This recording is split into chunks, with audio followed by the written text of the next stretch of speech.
Welcome to The Mode, the podcast brought to you by Eponymous. We love everything independent and ethical fashion, and have we got a lot to chat about today. So my name is Elaine and I am the creative director, and today I have Alan with me, who is all things tech. Hi there.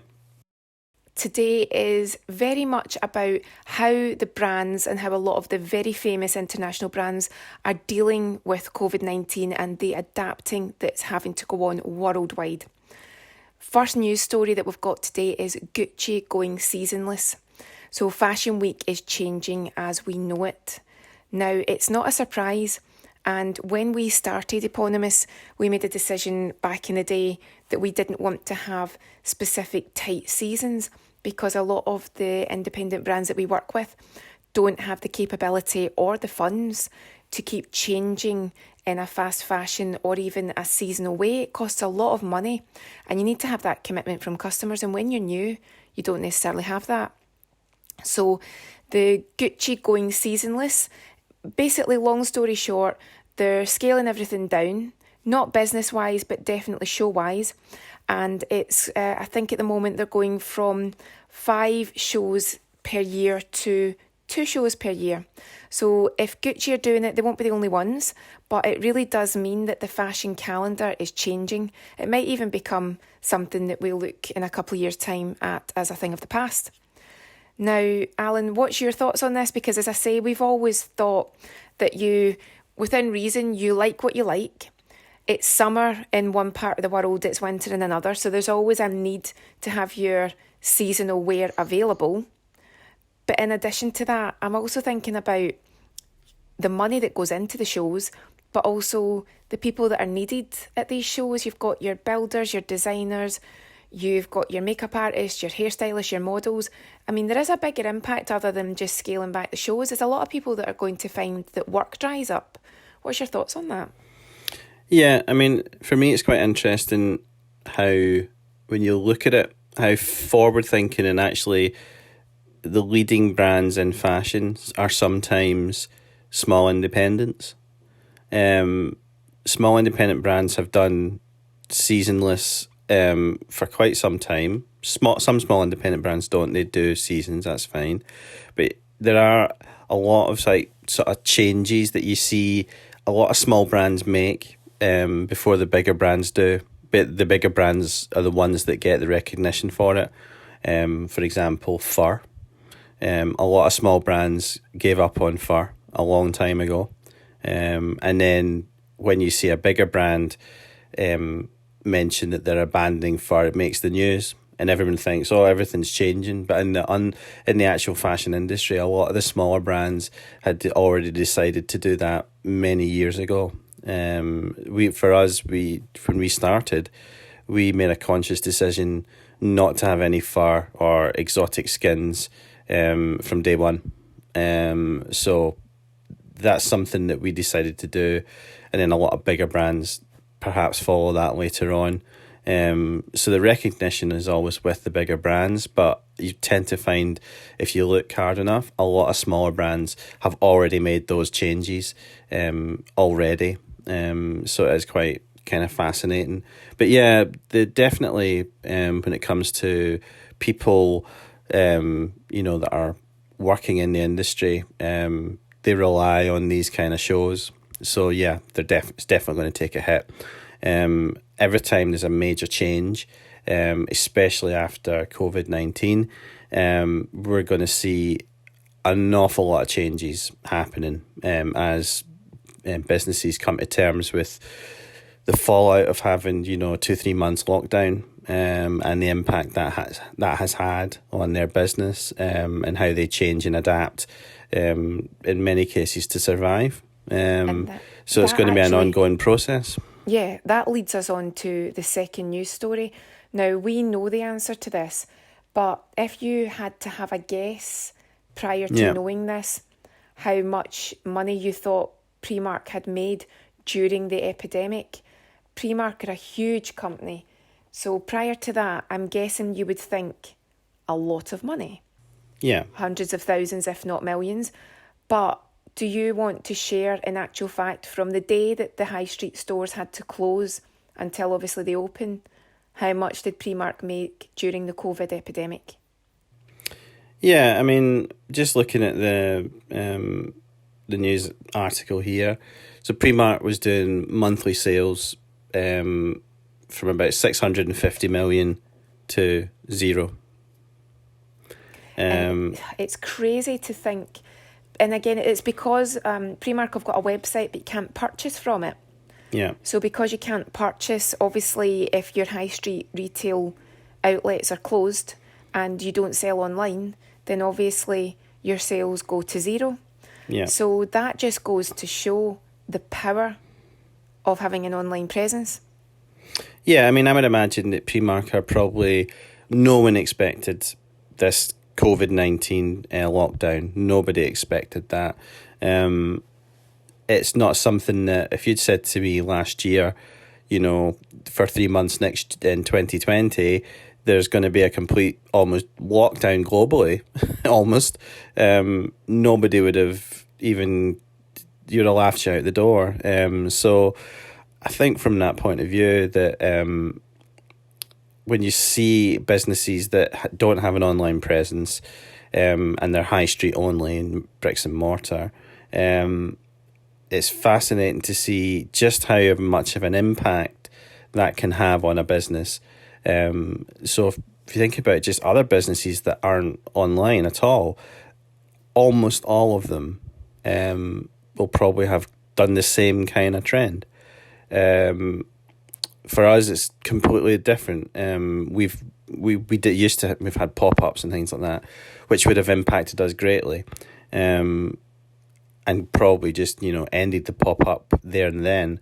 But if you consider permanent sort of fixtures on the high street that have just gone from that level of sales to almost zero or almost zero, and how that probably is the norm for a lot of businesses in that situation, it's quite fascinating to see that how much of a danger that is, and probably the risk analysis in business, how probably nobody even considered that, which is quite a fascinating exercise in how that'll be added to business plans going forward. As people think, could this happen again? I hope not, but that will be a factor of it now. Well, that's the thing. You can't rule it out. You're going to have to include contingency. Normally there's contingency for all sorts, but never literally the high street closing down and the world pausing. Well, yeah, there's usually...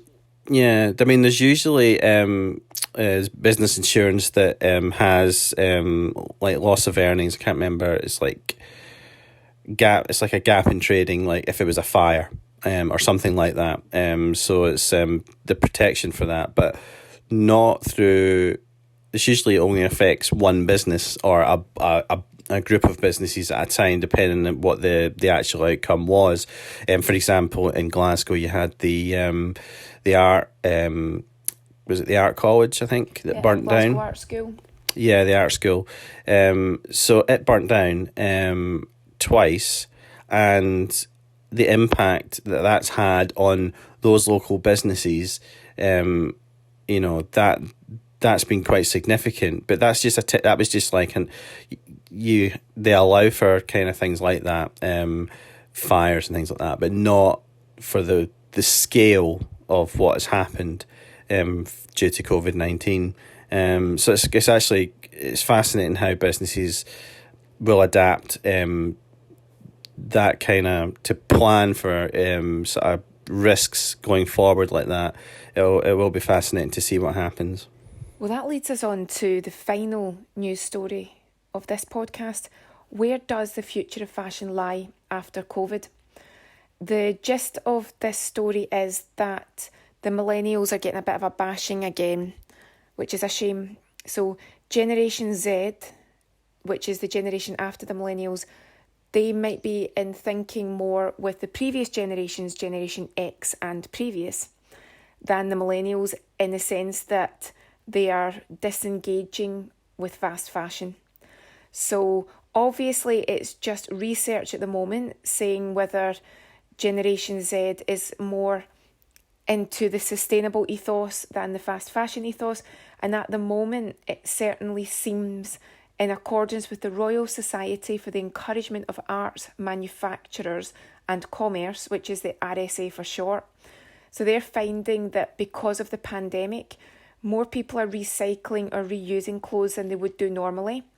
More women are intending or are not buying fewer clothes. They're intending to buy less, or they're not buying as much, and they intend to keep that going in the future. People are also keeping a hold of things longer, mending where they might not have mended previously. And it seems to be that it's very much, can you resell something you don't want anymore instead of sending it to landfill or sending it to charity? So it's not fair to blame the millennials because they didn't create the fast fashion industry. They have been arguably, I don't believe they are the only purchasers, but if it's targeted at you and you soak it up, why are you getting the blame? It just means that they did a brilliant job at hooking you in. Yeah. So it's a complicated story because I don't think it's anyone's fault. I think everybody has bought or needs to, sometimes when it's cost related, dip in and out of fast fashion. But that industry is definitely, it's under the magnifying glass, if you like. So what's your thoughts on that? Do you think that we're seeing a generational change, or do you think it's too soon to tell? I think you will. There's been a few things that have brought this around. If you consider, just taking it away from fashion slightly at the moment, if you consider the impact that this has had on the world's supply chains recently, it's exposed a huge flaw where people get their clothes manufactured, or where people get anything manufactured. There will be, I think, a trend to move a certain amount of manufacturing back to where the companies are based, especially if you think about the impact supply chain has had. Supply chain, and a lot of people maybe not realise this, but there was no interruption in the supply chain when this first happened, when it occurred in China, because things that had already shipped were still moving through the world. So there was a delayed reaction to what had gone on. So when China started locking down to deal with the virus, the actual impact wasn't seen till later. But I think companies are now looking at it and think, well, we can't have that again. So they're now rearranging how their manufacturing process is. So I think you will see, instead of a centralised manufacturing in one location, I think what you're going to see now is manufacturing spread throughout different places. And I think in some ways that's going to be a good thing, because people are now, they're moving it about. I think there needs to be a bit of fairness coming back in with this manufacturing. We certainly see it over in the UK. A lot of manufacturing kind of left the UK. If you look, considering years ago it was outsourced and things like that. So these things are changing, and they're almost changing almost by accident or because of some event, which is going to be interesting to see how that goes forward. With regards to fast fashion, I think, again, when we started our business, that was already getting a bit of a hit, and had been for a while. People were talking about, was it the Rana Plaza, I believe? Oh, yes, Back in, was that 2010, I think it was? It's a tragedy. So people were already talking about these kind of working conditions through fast fashion, and people started looking at it more through a microscope, basically, to see, as things happened and people became, sort of more outraged about what was going on. And again, you had people, again, this goes back to this small independent brand. You had big businesses who had been using these supply chains for years to build up their empires, all of a sudden turn around saying, well, we are now ethically doing this. And you read it in the news and you think to yourself, well, I know plenty of small independent businesses that were ethically doing that a lot sooner, even from day one. So it's fast. That's why I suppose I like independent brands so much, is because they do tend to lead, but they don't get the recognition. And they wouldn't do because they're so small. So, yeah, I think there's definitely going to be a move away from fast fashion. People are going to become more conscious with the environment, with waste. I think it will have a huge impact on businesses that are, just selling so much sort of product that is kind of almost disposable in a way. And I think it's a good thing. I think it's a good thing that it is changing to reduce the amount of waste. I think even if you ask anybody in the world, even whatever their opinion might be on environmental issues, I think almost everybody would agree that less waste is good. Oh, 100%. And there's a lot to be said for modifying what you already have, evolving clothing that started off as one thing, pair of jeans that becomes a pair of shorts. There's so much to be said for swapping. I think it's a good thing. I definitely think that this could be the start of us having a rethink about where we're taking everything and how we think about what we purchase. Yeah, I mean, that will actually, although people are maybe concerned about the industry changing and losing jobs, what you tend to find is as the industry changes, more jobs are created in different areas and new things are created that generate income for people. So you might well see more services for modifying clothes. So that will be then replace some of the jobs that previously lost in the industry. So that tends to happen. You tend to, as things adapt, you tend to find that there's more, opportunities come from other places. If you think before the internet and all that, the digital, anytime an industry changed, it lost jobs. But if you look now, how many jobs are digital and online based? It's countless jobs that are now doing that, and everyone's kind of creating their own niche and so on and so forth. So there is more opportunity, even though you are losing an awful lot of jobs compared to previously. As kind of society moves on and adapts and changes, you tend to find that new jobs come through in different areas, and then people adapt to that. So although you do lose jobs through whatever the reason may be, you tend to find that sometimes, or probably not, I don't have the stats on it, but you tend to find that new jobs are created in different areas as people adapt and they come up with new ideas and they move things forward. So, yeah, I think that'll happen. Time will tell, but I think if you've got a conscience when you're purchasing your clothes, it's always a good thing. Yeah, definitely. So, moving on to our chat topic. It's not a heavy one at all. It's for everyone that has been staying at home during the lockdown.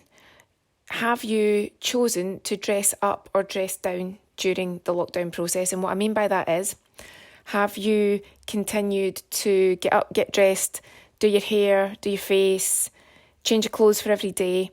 Or have you chosen to go for the ultra casual or stick your pyjamas on all day, don't really bother? It's really just, again, no judgment. It's just what have you chosen to do? Sometimes it's not even a case of you chose to do it. It could be it just happened. Now, we're obviously not talking about if you've been unwell, because when you're not well, you don't care. This is purely about either working from home or not being able to work at the moment because of COVID. What have you chosen to do? So me personally, I am a get up and get dressed person. I get up and get moving. I know I annoy some people, naming no names, because when I get up, I'm quite cheery in the morning. Just get up, get sorted. I just like to start the day bright and early. Whatever it is, I must admit, I don't tend to put on clothing as in like business wear, because even though I might be working from home, I don't need to wear a suit to feel as if I'm doing any work. So I would say I've gone more casual. I am exercising most days. I'm very fortunate that my gym has free live classes every day. So 6 days a week, there is a live class on. So in all honesty, I'm tending to be wearing my gym gear so that I'm ready for the class. Because I think if I don't wear it, there's a chance that I might lose momentum, lose energy, or also forget. It's almost like a post-it note of clothes. I put them on so I'll remember that I've got to exercise today.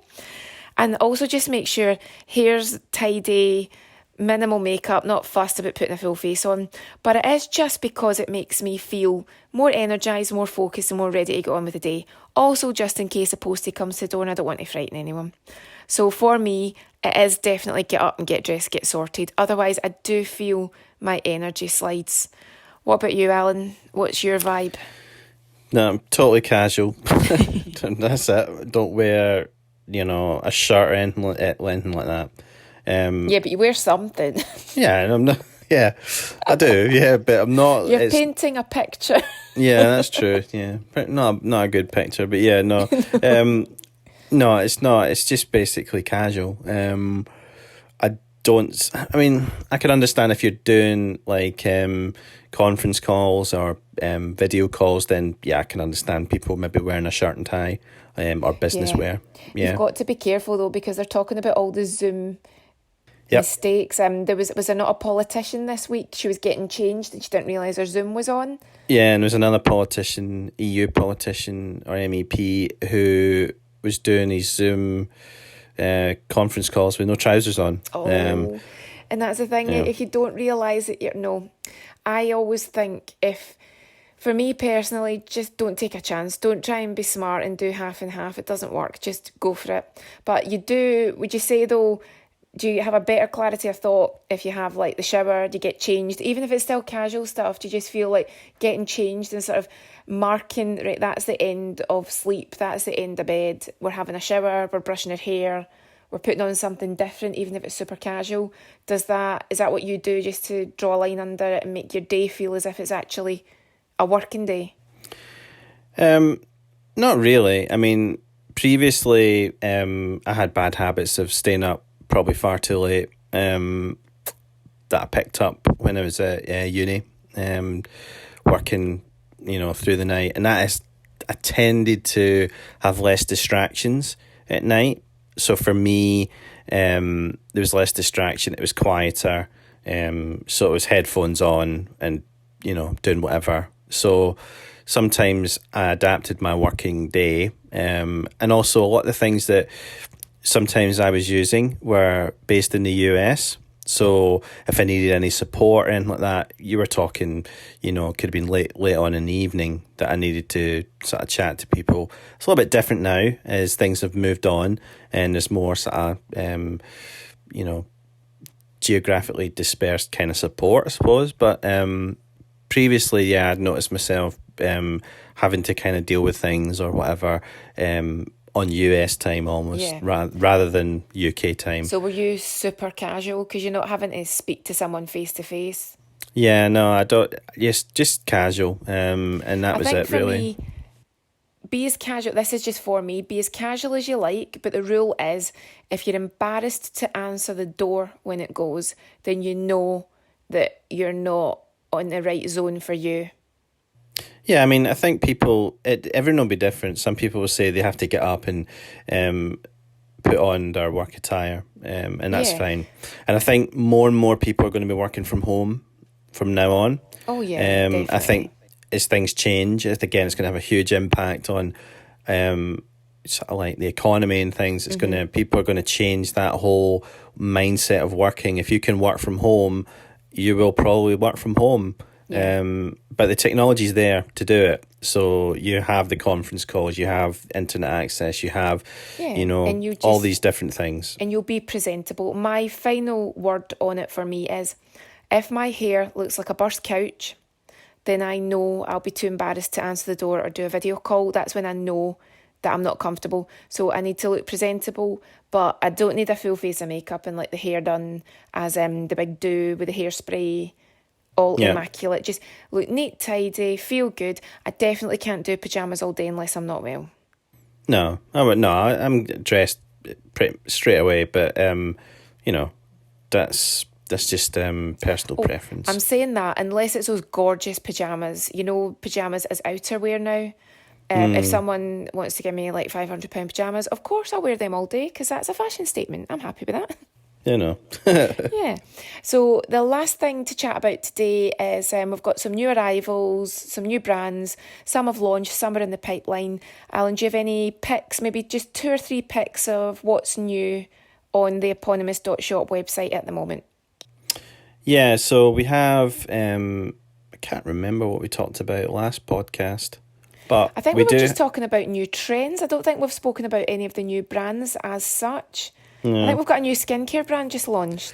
We do. We have Whitford's, which is a vegan-friendly botanical skincare range. Nice. So again, very sort of conscious of the environment and things like that. So yeah, that's just launched just in the end of May. And what kind of products have we got there? Is it so selection? we have a range of products from Whitford. So we have exfoliating masks, we have face creams, eye cream, serums. There's a 5 products in the range at the moment. There's a new one coming out later on, I believe, in July. So that's something again which will be added to the website. Is that a UK brand? It is a UK brand, yeah. They're based down in England. So I've been chatting with them for a few weeks now, just kind of getting their products online. But yeah, nice products. And I think, again, it's that kind of throwback to that kind of small manufacturing, small business. And yeah, I think you're going to see a lot more of that. These sort of small family businesses come through more and more. So yeah, I think that'll be... nice one. So that is Whitford's. If you go into eponymous.shop and either go to new arrivals or shop skincare, or even type in Whitford's, you can see the range there. It'll be growing. There's a selection at the moment. Yeah. And it'll be growing, so you can take a look at that. Yes. What else is new? So we also have a few new products from Asney Cashmere, who are based where's Asney based? Netherlands. So Netherlands. Yeah, so we still have a strong connection with our European brands, and that's something that will be continuing on. So again, a lot of people talk about the politics of Brexit and things like that, but for us, that's never been really an issue. Don't think Brexit's really going to impact how we deal with people. We've always dealt with brands around the world. It's not something that, when it was talked about, that we ever really kind of looked at and thought, oh, well, that's going to severely impact our business. It's just the brands we deal with. It doesn't matter about what's going on politically in the world. We just deal with the brands that we would like to have on our website. It's all just about being ethical, independent, able to dispatch and create, and just be, again, I think the key for us is a good communicator as well. If you're a good communicator as a brand, that is rule number 1, because customers don't want to be messed about. They don't want to have to wait 3 days for an answer. They don't want to find out that they thought you'd dispatched an item and you hadn't. I think that's the key for us. When you're independent, you tend to take so much pride in everything that you do. So when we work with an independent, we just need to know that they care, they're knowledgeable, it's great quality, it's ethical, but they communicate. Yeah.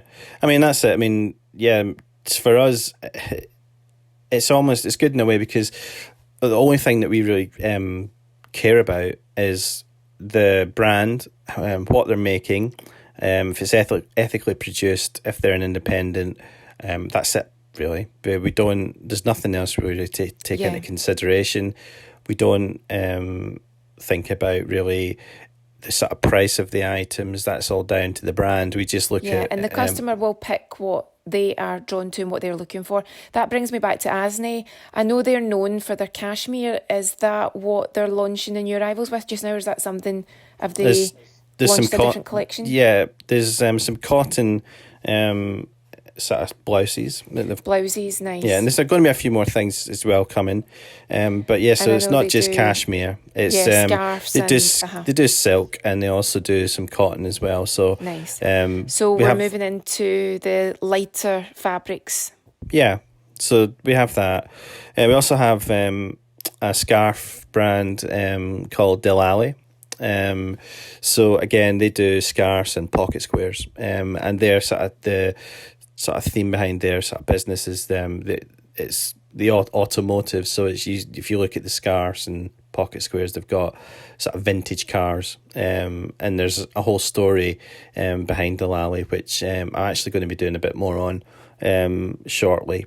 So we have some products of theirs, like for example, you have a pocket square with the Jaguar E-Type, which is a British icon. So we also have like a scarf with the Triumph TR3 Rolls Royce, things like that. So again, it's quite. I've never seen that before.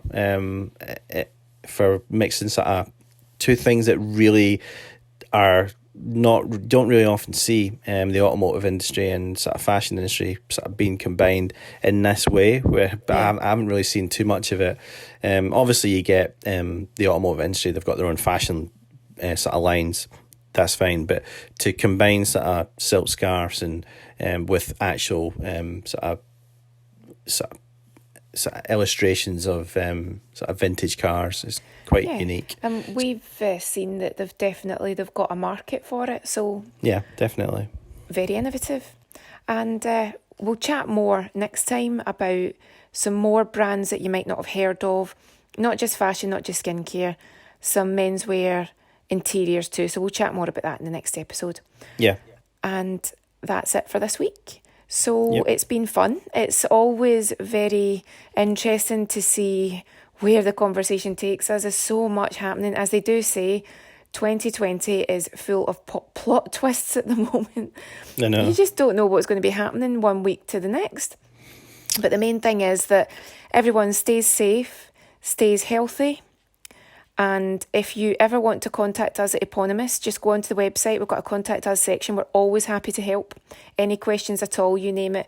If we don't know the answer straight away, we will find it out for you. So other than that, have a lovely day. We will see you again for the next episode of The Mode.